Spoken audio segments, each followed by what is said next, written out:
আমরা সবাই মুসলমান হিসাবে আমাদের কি এবং বিশ্বাস নবী বেগুনা মাসুম। নবী নবী এক কথায় কোরআনে কারীমে আল্লাহ পাক বলেছেন কোন গুনাহগারকে আল্লাহ নবুয়ত দেয় নাই। কোন গুনাহগার নবী হতে কোন গুনাহগার নবী হইতে কোন গুনাহগারকে আল্লাহ নবুয়ত দেয় নাই। নবী বেগুনা মাসুম। বলেন নবী বেগুনা মাসুম। নবীর দ্বারা গুনাহ হয় না। নবী গুনাহ করতে পারে না।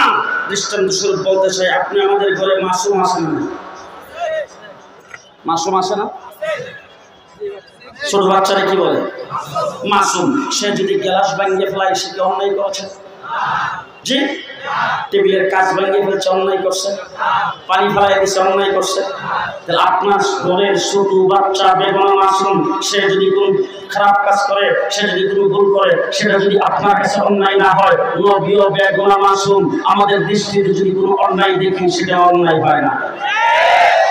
একটু অনেক লোকে আজকে যুক্তি পেশ করবে। হযরত আদম আলাইহিস সালামকে আল্লাহ পাক বলেছেন লা তাকরাবু হাযিহি শাজারা ফাতাকুনা মিনাজ জালিমিন। আপনি গাছের কিনারাও যাবেন না, গেলে আপনি জালিম হয়ে যাবেন, গুনাহগার হয়ে যাবেন। এই কথাটা হযরত আল্লাহ পাক হযরত আদম আলাইহিস সালামকে বলেছিলেন।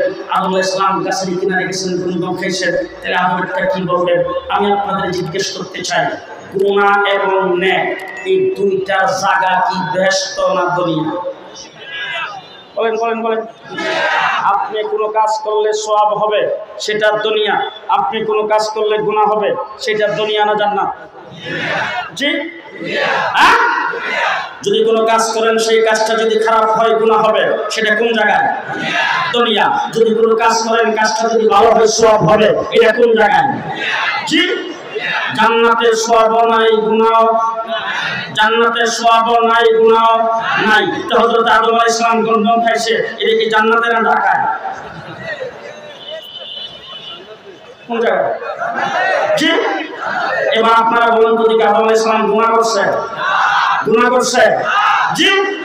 নবী গুনাহ করতে পারে? নবী গুনাহ করতে পারে না। আমাদের হযরত মাওলানা সাদ সাহেব, আপনারা বোধহয় সিরাজগঞ্জের নাম শুনেন নাই? তিনি বলছেন মুহাম্মদুর রাসূলুল্লাহ সাল্লাল্লাহু আলাইহি ওয়াসাল্লাম যতগুলি বিয়ে করেছেন সমস্ত বিয়ার উলমা করেছেন খিচুড়ি দিয়া। হযরত যায়েনবকে যখন বিয়ে করেছেন তিনি রুকিয়ার গোশত দিয়া উলমা করে তিনি ভুল করেছেন। এই দাঁড়িয়ে ভাবে তাকায় দেখবেন, যদি কেউ নাউযুবিল্লাহ না কয় এই দলের।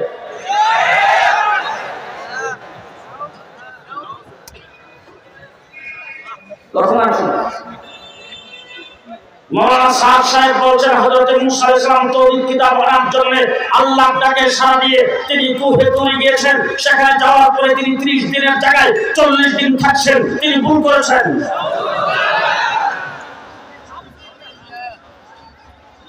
হেদায়েতের মালিক কে? আল্লাহ। আর আস্তে এই কথাটা ডাক্তার ইউনূস সাহেব কইছে, ট্রাম্পের জো বাইডেন কে বলছে? ইন্নাকা লা তাহদি মান আহবাবতা ওয়ালাকিন্নাল্লাহ ইয়াহদি মান ইয়াশা। আমার আল্লাহ রাব্বুল আলামিন বলছেন হেদায়েতের মালিক আমি আল্লাহ। ঠিক কিনা বলেন? সালমান ফারসি থেকে এসে ইসলাম কবুল করেছেন, আবু হুরায়রা ইয়ামান থেকে এসে ইসলাম কবুল করেছেন, বেলাল হাবশা থেকে ইসলাম কবুল করেছেন, মুহাম্মদুর রাসূলুল্লাহ সাল্লাল্লাহু আলাইহি ওয়াসাল্লাম রাস্তার কিনারে দাঁড়িয়ে দোয়া করেছেন। আবু হুরায়রার মা হেদায়েত হয়ে গেছে, রাসূল দায়ে আরকাম থেকে আল্লাহর দরবারে দোয়া করেছেন। উমরকে মুসলমান বানায়া আল্লাহর পাক আল্লাহর হাবিবের দরবারে প্রেরণ করে দিয়েছেন।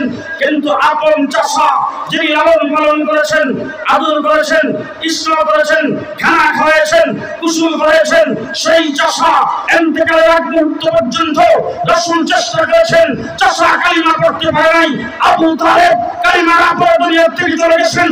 হেদায়েতের মালিক কে? আল্লাহ। কে? আল্লাহ।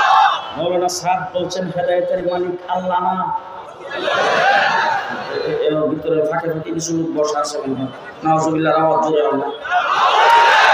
মাওলানা সাহেব বলছেন হেদায়েতের মালিক আল্লাহ না, যদি আল্লাহ বলতে পারে নবী পাঠাইতেন না। আমি আপনাদের জিজ্ঞেস করতে চাই, আপনাদের এলাকায় কি এই সিস্টেম আছে? কোন ব্যক্তির বাবা মা যদি ইন্তেকাল করে তাহলে মাদ্রাসায় যায় কোরআন শরীফের খতম করায়? করে নাই আছে না? আমাদের মাদ্রাসাগুলিতে মাসে অনেক খতম এরকম আসে, আইসা তারপরে বলে যে হুজুর আমার বাবা মারা গেছে, এই যে ধরেন হুজুর মাদ্রাসায় 3000 টাকা দিলাম, 5000 টাকা দিলাম, হুজুর ধরেন 10,000 টাকা দিলাম, হুজুর আমার বাবার মা ইসরায়েলের সওয়াবের জন্য আপনারা এক খতম কোরআন শরীফ 2 খতম কোরআন শরীফ পড়াই দিয়ে, তখন আমরা হেফজখানার ছাত্রদের দিয়া কোরআন শরীফ তেলাওয়াত করে। কারণ আমার হেফজখানার মধ্যে 10-12 জন 15 জন ছাত্র আছে যারা দৌড় শোনায়, যে তাদের দ্বারা কোরআন শরীফ খতম করতে সহজ না। এবার জিজ্ঞেস করতে চাই, হেফজখানার ছাত্র যাদের দিয়া কোরআন শরীফ খতম করাইলাম, এদের ফেডের ভিতরে যদি বোম মারেন বিসমিল্লাহর অর্থ, বোম মারলে বিসমিল্লাহর অর্থ বেরিব, তাহলে তারে দিয়া যে ইসরায়েলের সওয়াবের কোরআন খতম করাইলাম, সওয়াব হবে না? আস্তে মুহাম্মদুর রাসূলুল্লাহ সাল্লাল্লাহু আলাইহি ওয়াসাল্লামকে আল্লাহ পাক 4টা দায়িত্ব দিয়ে দুনিয়াতে প্রেরণ করেছেন। 1 নম্বর দায়িত্ব ইয়াতলু আলাইহিম আয়াতি, সর্বপ্রথম দায়িত্ব হলো আল্লাহ পাকের আয়াতের তেলাওয়াত। আমার রাসূল সাল্লাল্লাহু আলাইহি ওয়াসাল্লাম বলেছেন, একটা অক্ষর তেলাওয়াত করবা 10টা নেক পাইবা। রাসূল সাল্লাল্লাহু আলাইহি ওয়াসাল্লাম ব্যাখ্যা বিশ্লেষণ করে বলেছেন, আলিফ লাম মিম, এই 3টা অক্ষর একসাথে লেখা হয়েছে। তোমরা মনে করতে পারো 3টা অক্ষর মিললে বোধহয় একটা, 3টা অক্ষর মিলে একটা নয়। রাসূল বলেছেন আলিফ হারফুন, লাম হারফুন, মিম হারফুন, আলিফ এক হরফ, মিম লাম আরেক হরফ, মিম আরেক হরফ। 3টা অক্ষর কোন ব্যক্তি বললে তার আমলনামায় 30টা নেক পাওয়া যাবে। আমি এখন আপনাদের জিজ্ঞেস করতে চাই, মুফাসসিরে কোরআন এখানে আছে, মুহাদ্দিস আছে, সমস্ত মুফাসসিরিনগণ যত তাফসীরের কিতাব দেখলাম, সমস্ত তাফসীরের কিতাবে যত নিজেদের মত পোষণ করেছেন, লাস্টের দিক দিয়ে লেখছেন আলিফ লাম মিম আল্লাহু আ'লাম। যে মাওলানা সাহেব বলছেন, কোরআন শরীফ না বুঝে বললে কোনো লাভ নাই, কোরআন না বুঝে বললে কবরে গুনাহ।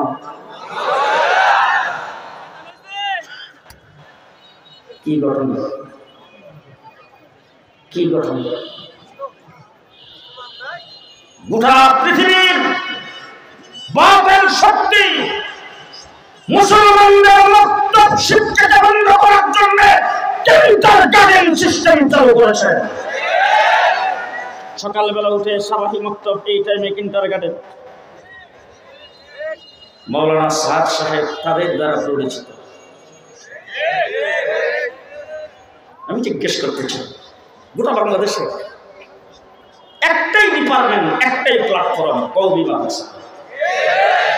যেই মাদ্রাসার শিক্ষকেরা ছাত্রদের পেছনে 24 ঘন্টা খাটিয়ে দেয়।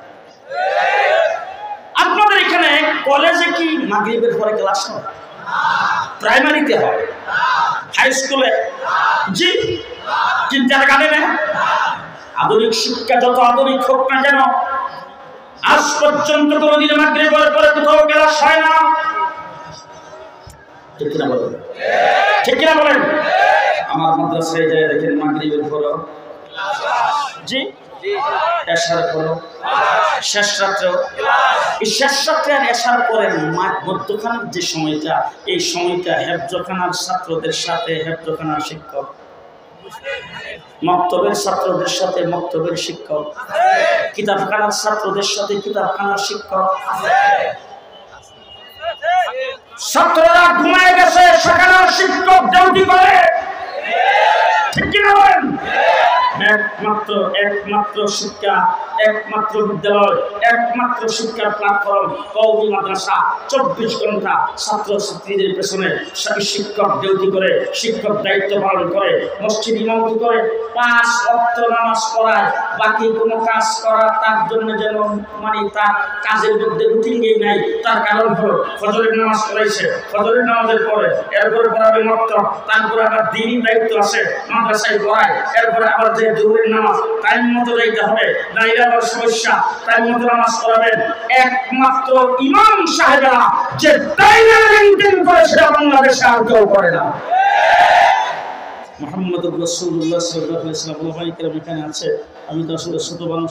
আমার রাসূল সাল্লাল্লাহু আলাইহি ওয়াসাল্লাম যুদ্ধের ময়দানে যাওয়ার পরে, যুদ্ধ করার পরে, যুদ্ধে জয়যুক্ত হয়ে যেই গনিমতের মাল গেটেন, সেই মালের দ্বারা মুজাহিদেরা যারা যুদ্ধে অংশগ্রহণ করেছেন, রাসূল তাদেরকে ভাতা প্রদান করতেন। ঠিক কিনা বলেন? খোলাফায়ে রাশিদিন বেতনের সিস্টেম চালু করেছেন।